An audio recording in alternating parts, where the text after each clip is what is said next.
Hello and welcome to the Fantasy News Show from the Bottled Imp. My name is Ken Boyter and this is your weekly fix of fantasy goodness. On this week's show, Witch in Training Tiffany Aching will be beguiling her way onto the big screen. The Mad Hatter invites you for an afternoon of tea, fun and frolics. And A Game of Thrones is set to get the Cosmic Encounter game treatment. But first, Scoop is a new literary magazine for children. It's aimed at children aged between 8 and 12 years old, and Scoop will feature stories and poems from authors, as well as non-fiction, comic strips, puzzles, reviews and reader competitions. And among the contributors of our fantasy writers are Neil Gaiman and Ian... I know I was going to have a problem with this name. I didn't even rehearse this at all. That's so bad, I do apologise. Ian Koffler. And fantasy illustrator Chris Riddell. So sorry. Now I've got the giggles. The magazine will be published 10 times per year and will be available in print and digital editions via subscription. And as yet, no launch date has been announced. But when I find out, you'll find out. Unless, of course, you find out before I find out. And if you do, let me know. Number 2 on the item here is the American fantasy author V.E. Schwab will be signing her latest paperback novel, This Savage Song, and she's going to be at Forbidden Planet Bristol Megastore in England. This Savage Song is book 1 of the Monsters of Verity duology. That's the word they've used. I don't think it actually really exists, but hey, I'm all for making up words because that's the best thing I can do. And it follows the story of Kate Harker and August Flynn, who are heirs to a divided city where the violence has begun to breed actual monsters. An intriguing idea there. The author will be signing copies on Friday the 5th of August between 1 p.m. and 2 p.m. at the Forbidden Planet Bristol Megastore. And for more information, you can obviously go to forbiddenplanet.com to find out exactly when and where and everything that you need to know about that one. I'm in a funny mood today. Okay, next item. The Wee Free... and even Julian's phone's going off. Do you want to take that call? No, okay. The We Free Men Terry Pratchett novel comes to the big screen. Jim Henson Company and Terry Pratchett's own production company, Narrativa. Should we start again? No. Narrativa have teamed up to adapt the latest author's Discworld novel. The screenplay is by Rhianna Pratchett, which is Terry Pratchett's daughter, who is an award-winning scriptwriter for video games, comics, films and TV. Her work includes the 2013 reboot of Tomb Raider and the BAFTA-nominated Heavenly Sword. The We Free Men is the first in a series of Discworld novels starring the young witch Tiffany Aching. And Tiffany is a witch who is in training and she defends her home from monsters from another reality, and that is a place called Fairyland. And she's armed only with a frying pan, so obviously Tiffany needs backup. So who would you gonna call? Of course, the We Free Men. As yet, no release date's been announced because obviously it's just been announced that they're going to be doing it, so it's going to be probably 2 or 3 years from now. Talking of Terry Pratchett, the Discworld Convention is a gathering of fans of the great author himself, and that happens every 2 years. This time it's going to be held on the 26th to the 29th of August at the Cresford Grange Hotel in Warwick, England. There are several big events planned, plus there's loads of smaller events. A couple of the big events are the grand opening and the gala dinner. The smaller activities are lectures, panels, games and workshop, plus there's going to be some special guests. I've got a big list of them on the website, but I've picked out a few. Rob Wilkins, Colin Smythe, Jacqueline Simpson and Stephen Briggs will be there. And this event is organised by the fans, and any profit that they do make does go to various charities that they have nominated. Now, I'm not 100% sure if tickets are still available because it looks like when you go to the website you need to become a member, and then it is saying that the membership has sold out. So there's a slight confusion there, but if you go to their website, then obviously you can find out for yourself. And if there aren't any tickets available, then at least you know about it now. So if you want to go, then there's always 2 years' time for you to start planning your trip. And their website is 2016, so the year 2016, dwcon.org. There is an Alice in Wonderland afternoon tea evening in Bearwood, Birmingham in England, and that's hosted by Mad as a Hatter Tea Shop.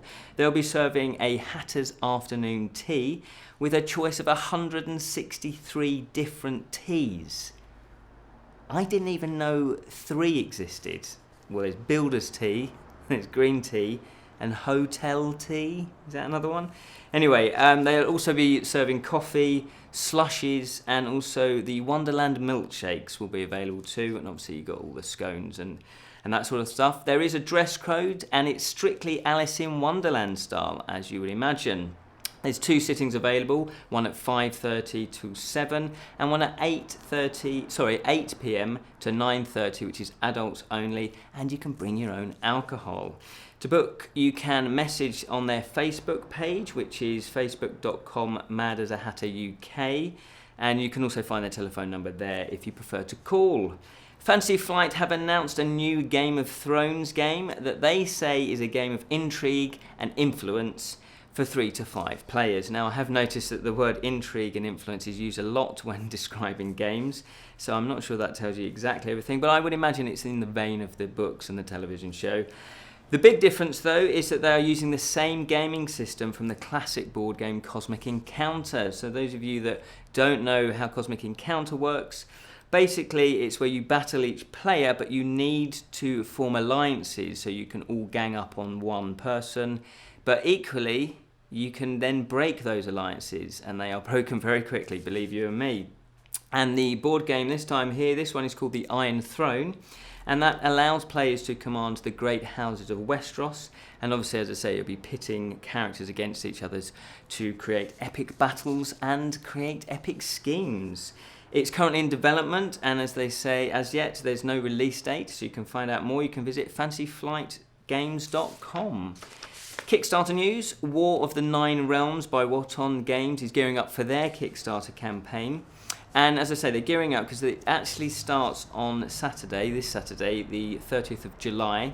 And the game is a modular tiled tactical skirmish-based board game steeped in Norse mythology. And it's for 2 to 4 players. And players pit their clans against each other to claim ownership of the 9 realms. And as I say, it's a Kickstarter that hasn't quite started. And I was notified by Thunderclap, or I notified that they're doing a Thunderclap campaign. And I was thinking, hang on, what's Thunderclap? Well, Thunderclap, to put it really briefly, is a campaign that you run in order to promote campaigns or good causes or projects. So it's a campaign for a campaign. And actually, when you think about it, it's a good idea, because basically what you do is you're inviting people to donate their social media pages. Okay, so what you do is if they pledge on a certain date, so you can set the date, so you could say in 10 days time, I want this message to go all over the internet, all over those people's pages that have supported. So it's sort of a thunderclap of a message, because obviously if I put a message out on my Facebook page, it might only reach a certain amount of people. But obviously if you've got hundreds of people doing that, it's going to reach thousands of people. So it's a great idea. So obviously there's still time to join their Thunderclap campaign as well. So if you want to be part of that, then you can simply go to Thunderclap and look up War of the Nine Realms or Wotan Games, and you should find their Thunderclap page.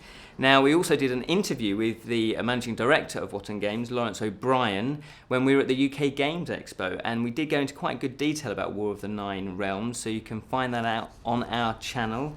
Just look up, if you haven't seen our games, check them out as well. We've got a playlist where you can find all of our reviews of board games. And their Kickstarter campaign, as I said, it starts on the 30th of July, and we will be putting all the links that I say in the episode description. The House of Da Vinci is by Blue Brian. I was going to say Blue Brian. Is it Blue Brian or Blue Brain? I can't remember. Blue Brain Games, unless it's Blue Brian.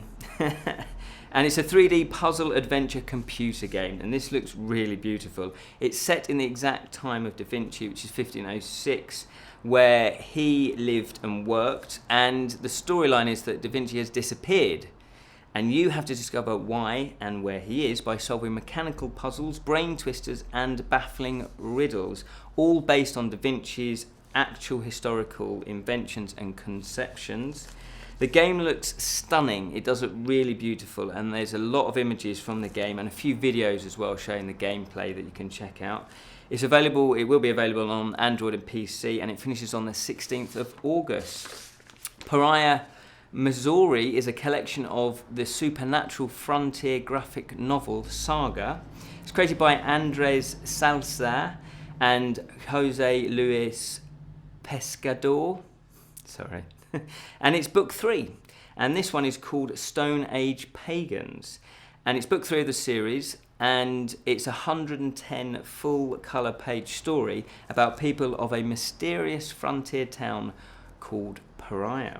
The theme is a Western one, but there is a heavy smattering of supernatural, which is why I'm kind of including it into the fantasy, because I do like when somebody takes what you wouldn't necessarily consider a fantasy world, i.e. the Wild West and Westerns, and then put the supernatural or some sort of fantasy element into it. I really love that idea. And there are 4 different formats that it's going to be published in. There's going to be the digital version. There's the 3 separate trade paperbacks, which is book 1, 2 and 3, plus the Pariah Omnibus soft cover, which is obviously all 3, and then there are 3 oversized hardcover editions exclusive to Kickstarter. Plus, if you like role-playing games, then you can pledge for the Pariah Missouri role-playing sourcebook as well. They also have a deluxe and superlux edition, yes, and it's already funded, but that doesn't mean you can't fund it yourself if you like it. It finishes on the 31st of August. And Bottled Imp news is, yes, I don't know if people know and people are aware, but I have written a book, and it's called The Legends of Grimace Ironblood. Here it is. And it's book 1, The Curious Bottled. It's illustrated by Bottled Imp illustrator Rich Nairn. And it's available on Amazon, so please check it out. There it is. It's like Beowulf, basically. It's all in verse. It's got over 50 illustrations. And it was pointed out to me, because they're black and white, if you like colouring, then you can colour them in as well. If you also want to find out a bit more and you can actually read a sample of it, I've got chapter 1 that you can download for free. If you go to thebottledimp.com and click on the tab Grimace Ironblood, you can read all about it there. But that's all we have time for, fellow imps. Thank you so much for watching. And remember, we do have a Friday fancy show where we do lots of different things, and we do reviews of fancy board games, fancy films, fancy books, and we also do a writing fantasy series as well. So remember to spread the word of the Bottled Imp, but also, more importantly, remember to keep it unreal, especially if it's the news.